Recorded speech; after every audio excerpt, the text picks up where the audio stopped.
Well, to our fellow Americans, brave warriors, and steadfast allies, good morning.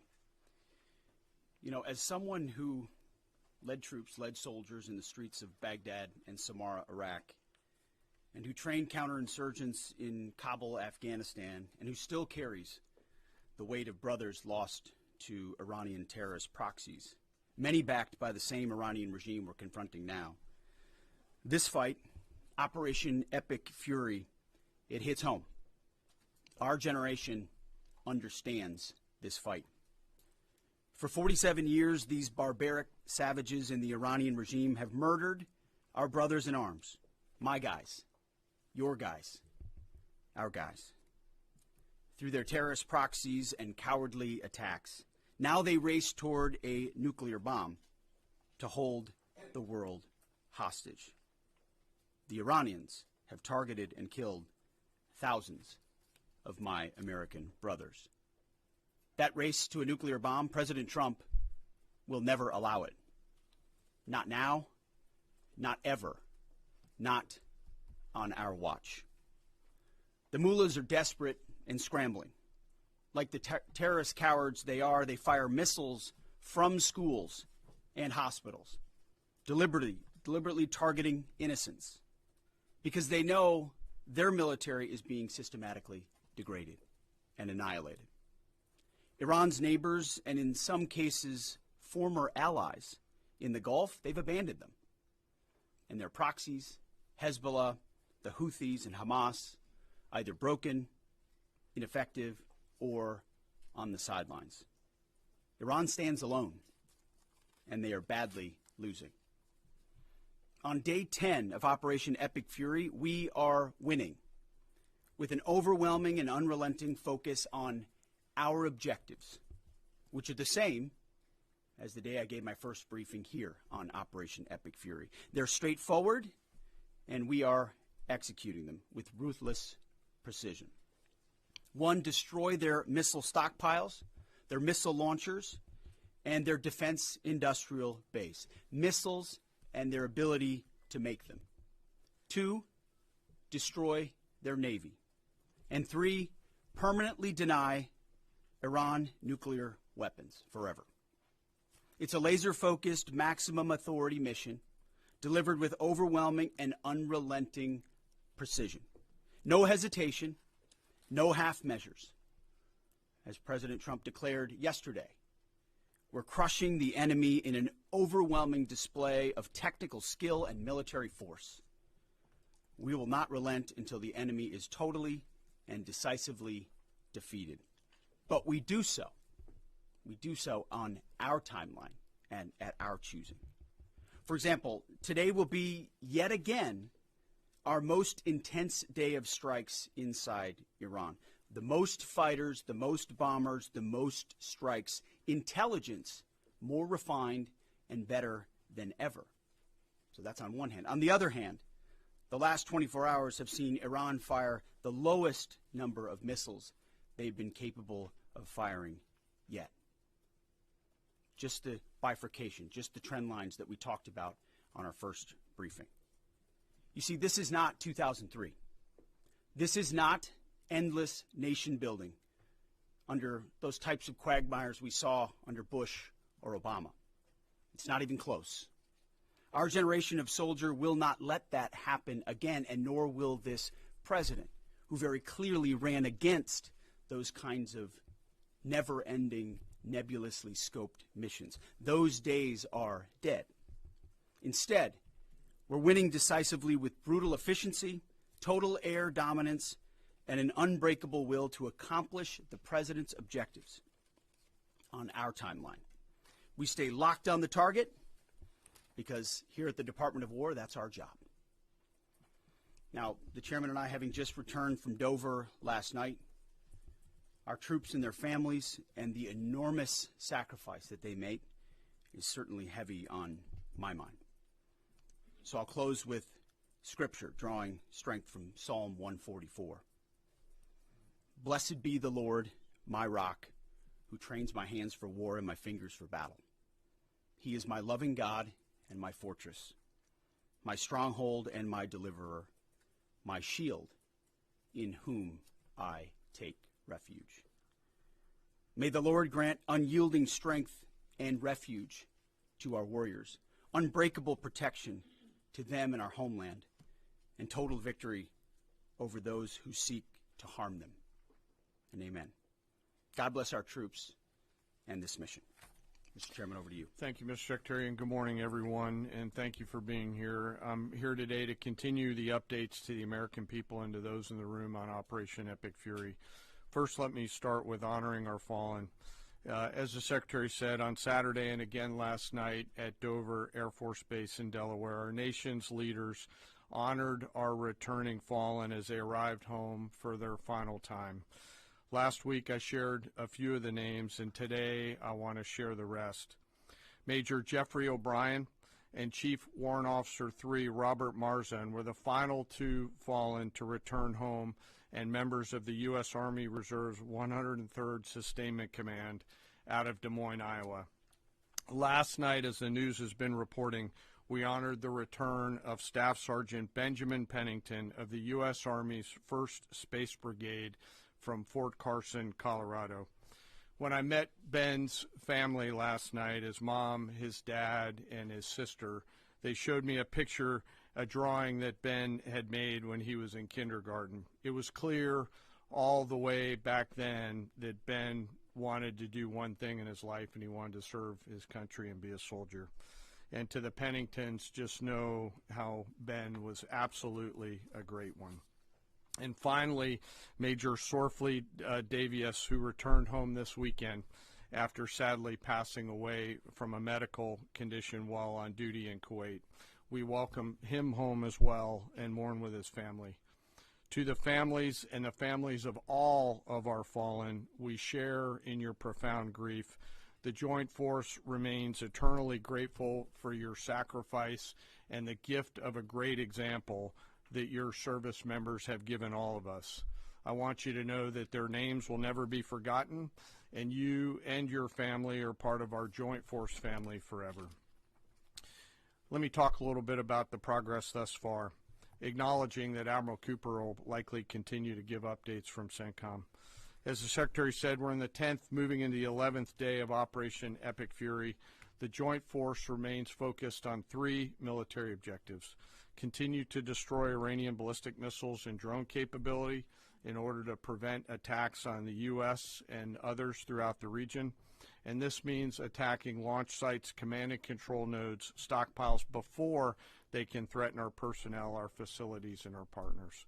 Second, we continue to strike the Iranian Navy and their capabilities in order to do things like sustain movement through the Straits of Hormuz. And third, we continue to start working on and going deeper into Iran's military and industrial base in order to prevent the regime from being able to attack Americans, our interests, and our partners for years to come and project power outside their borders. This means servicing production facilities, research and development sites, and infrastructure. Let me turn to the map. We're going to try digital today to prevent laser injury. Since our last update, CENTCOM continues to make progress across the southern flank. To date, they've struck more than 5,000 targets. U.S. Strategic Command bombers recently dropped dozens of 2,000-pound GPS penetrating weapons on deeply buried missile launchers across the southern flank. We also have struck several one-way drone factories to get at the heart of their autonomous capability. And of course, alongside our regional partners along the southern flank, continue to execute intercepts against one-way attack drones using fighters and attack helicopters. Our strikes mean we've made significant progress in reducing the number of missile and drone attacks out of Iran. Ballistic missile attacks continue to trend downward, 90% from where they've started, and one-way attack drones have decreased 83% since the beginning of the operation. A testament to our air defenders and our air defense systems, and as I said, our partners in the region continue to do great work as well. Second, we're making substantial progress towards destroying the Navy. In the first 10 days of the conflict, we're more than 50 Iranian naval ships into the campaign using a combination of artillery, fighters, bombers, and sea-launched missiles. As Admiral Cooper noted last Thursday, we struck and sank an Iranian drone carrier ship, and U.S. CENTCOM continues today to hunt and strike mine-laying vessels and mine storage facilities. This work will continue. Third, against our objectives, we've begun to target Iran's military and industrial complex, again, focusing on centers of gravity to get upstream of the shooters out in the field in order to deny them the ability to continue to generate those one-way attack drones. Let me spend a minute talking about the joint force.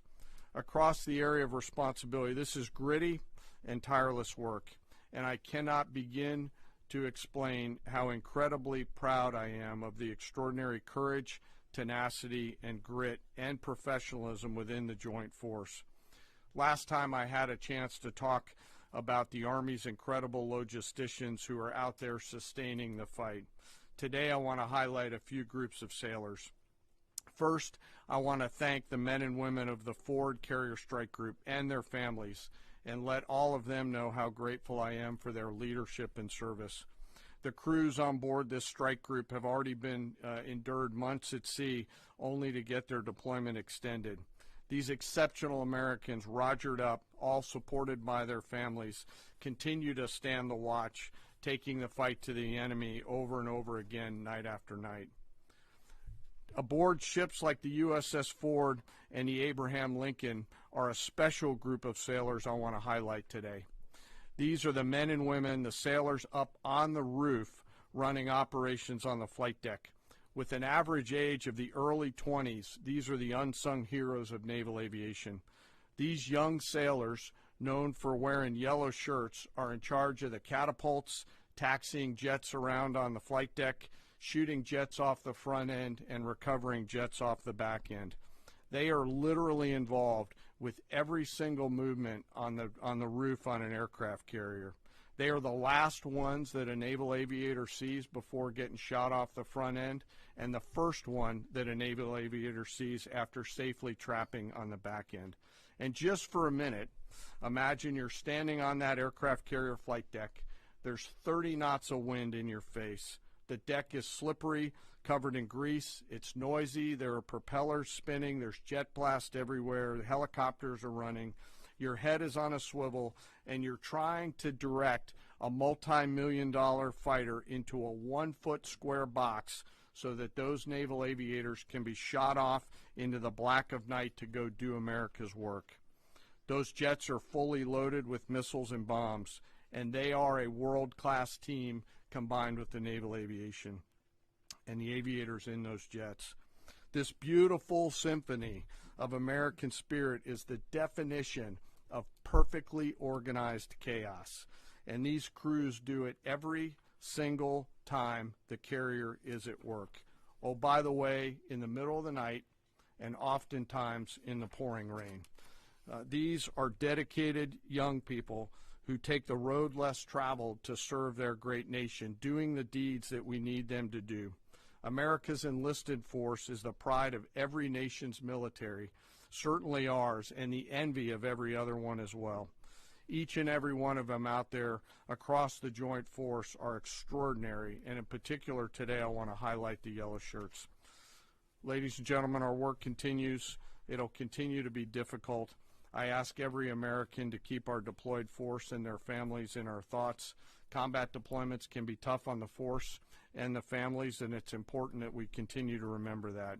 I remain deeply humbled by the 2.8 million members of the Joint Force, and I'll end where I started, and that's remembering our fallen and their families whose sacrifice will be felt forever. And with that, I'll take some questions with the Secretary. A beautiful symphony of American spirit. Well said, Mr. Chairman. Thanks, sir. And I will just note that no other country in the world is capable of executing what the chairman just described, day after day, night after night, unrelenting. Well said. Thank you. Yes, sir. Alexandra Ingersoll, One America News.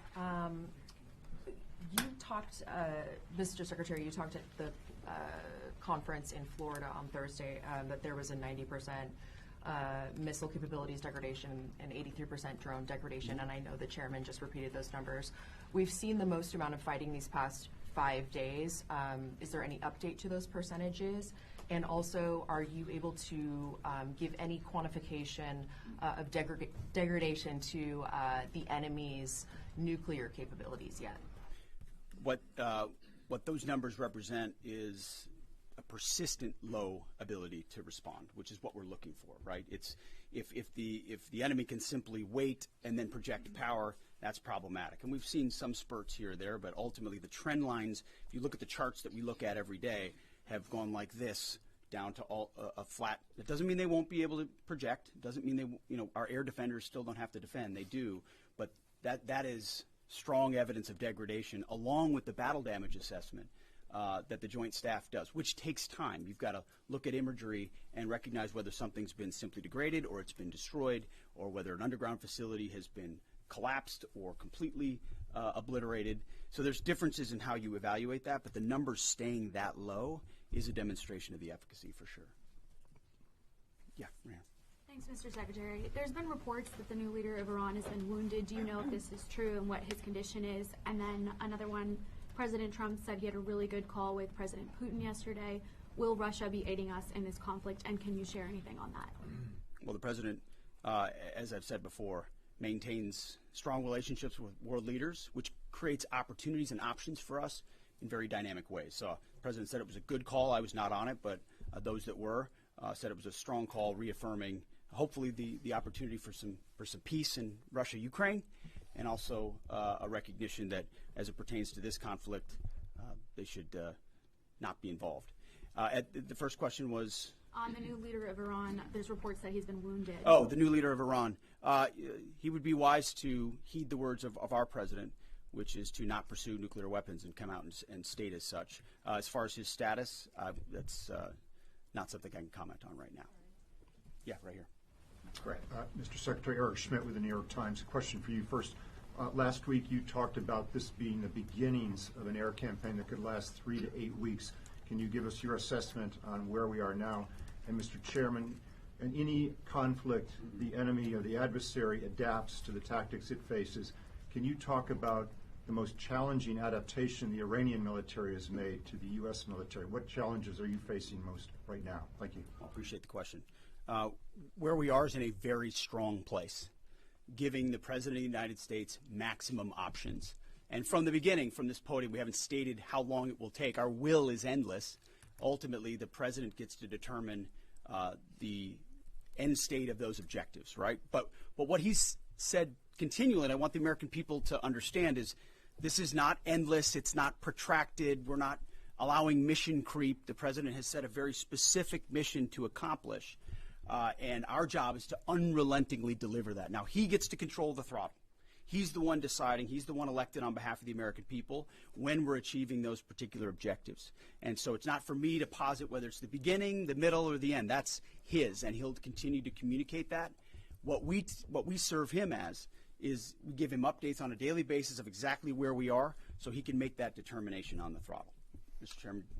Thank you for the question on adaptation. As you're right, no plan survives first contact with the enemy or Murphy. They're adapting, as are we. Of course, we have very entrepreneurial warfighters out there. I'd rather not, for operational security reasons, tell them what's working. So I'm going to not answer that question based on that. But we are watching what they're doing, and we are adapting faster than they are. Are they more formidable than you anticipated, General? I mean, I think they're fighting, and I respect that, but I don't think they're more formidable than what we thought. Secretary Hegseth, thank you. Jordan Conrad's from the Gateway Pundit. Axios reported, citing U.S. and Israeli sources, that the U.S. was not happy with strikes on 30 fuel depots in Iran.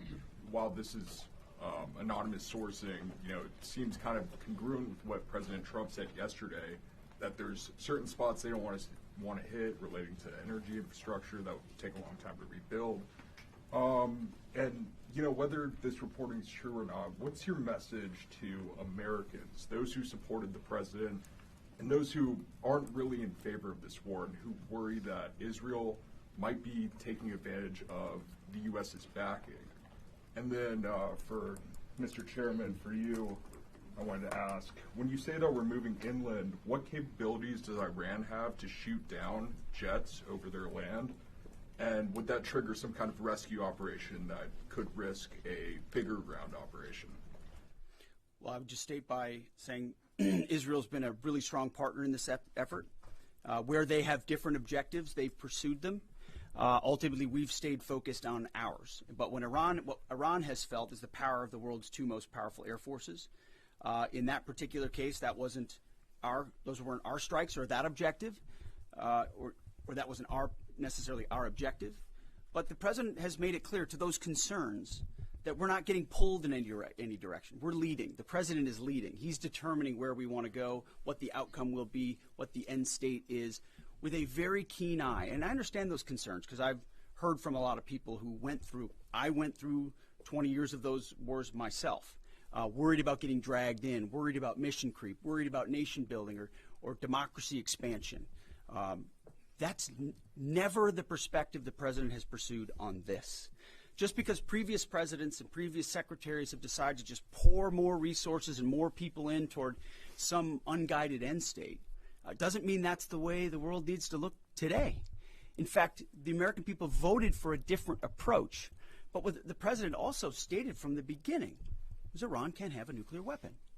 And it's one thing to say it. It's easy to say. Anybody can say that. I mean, Barack Obama said that.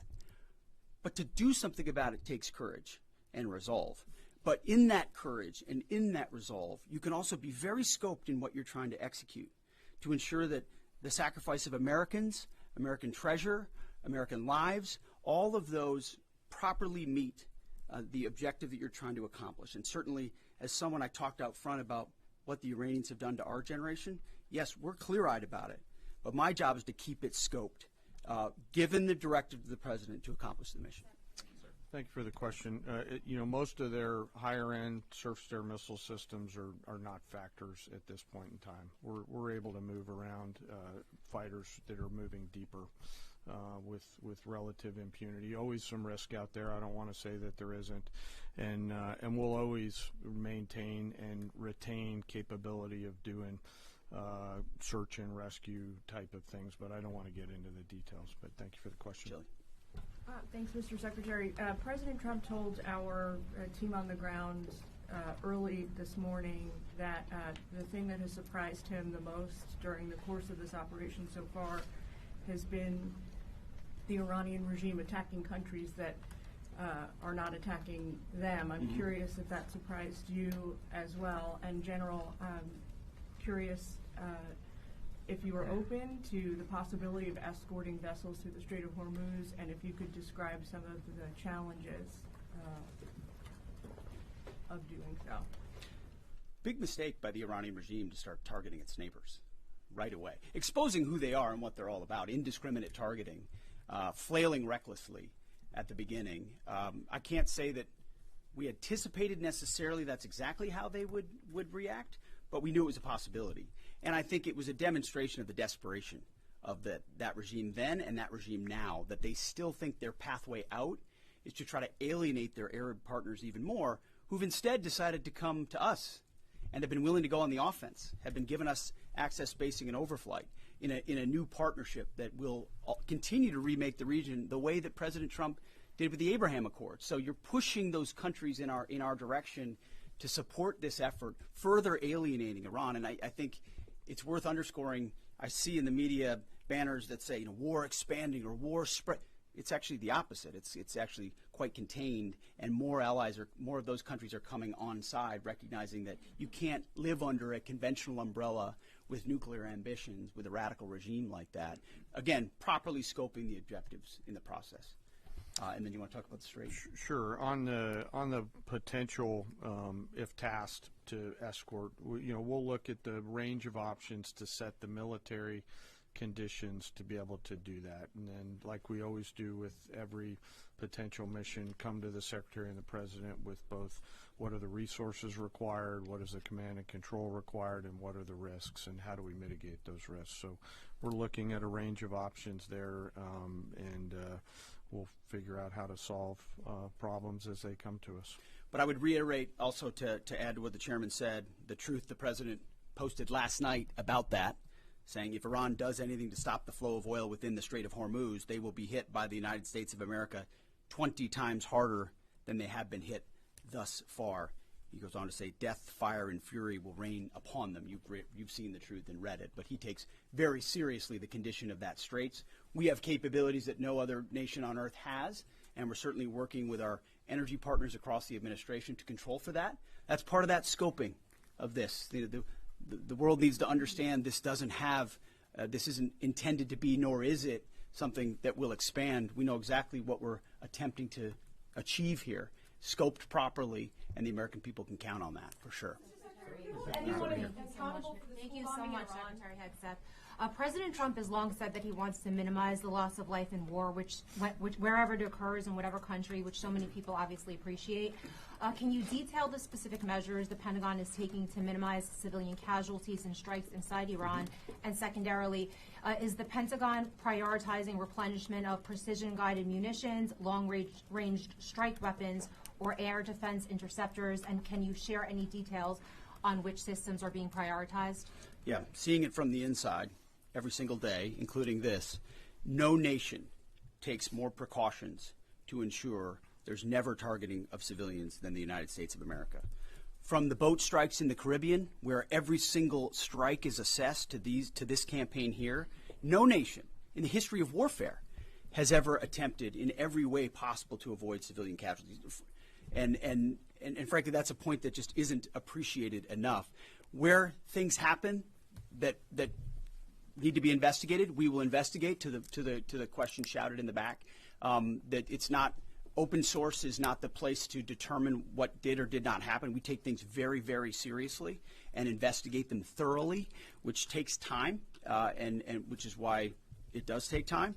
But ultimately, unlike Iran, who targets civilians indiscriminately, who we've seen in the intel moving rocket launchers into civilian neighborhoods, near schools, near hospitals, to try to prevent our ability to strike. That's how they operate. And then they set the targeting of drones and missiles toward civilian targets, hospitals, hotels, airports. CENTCOM's been very good about putting that information out. That's how terrorist regimes fight. They target civilians. We do not. And I can tell you this administration and this Pentagon focuses on that very, very closely. Go ahead. Right here. Sir, this morning the Iranian government is saying a lot. They continue to say they're prepared for a long war. If that's the case, what could you tell the American people as far as the steps the Department of War is taking to make sure our troops have the protection and the resources they need as the mission continues? I think there's one thing I can sleep quietly at night knowing is that we're giving every resource humanly possible to our troops on the front lines to ensure they're protected. In fact, as I said in that first press briefing, even before we set the offense, we set the defense. We made sure we had the ability to defend, and then we moved as many Americans off the bases and into other places as possible. So as this progresses, the chairman, or the question was asked of the chairman about how the enemy adapts. Well, of course, we adapt too in real time, and to watch our warriors iterate on air defense and interdiction on drones and missiles and how we get after it. It's incredible how they refine the tactics, bring in new assets to find different ways of getting at emerging technologies. So that is one of the things we're laser focused on every day. Yes, we're going on offense more effectively than any country in human history, but we're also ensuring that in every way possible we're defending the best Americans we have who wear our uniform, no doubt. Let's do one more. Thanks, Secretary Hegseth. The president has indicated that maybe the operation will wrap up sooner than he thought it was going to. What's the plan once the U.S. stops military action? Will the U.S. play a role in the aftermath, or will they leave Iran to sort it out? Ultimately, the aftermath is going to be in America's interests, our interests. We won't live under a nuclear blackmail scenario of conventional missiles that can target our people. which is why the objectives have been scoped from the beginning. Missiles, missile production, a defense industrial base, Navy, all in service of ensuring they don't have nuclear power projection capabilities. That's what matters to President Trump. That's what matters to the American people. And ultimately, that's why we're so laser focused on ensuring those objectives and those objectives alone are met. Thank you. I appreciate it. Thank you. Mr.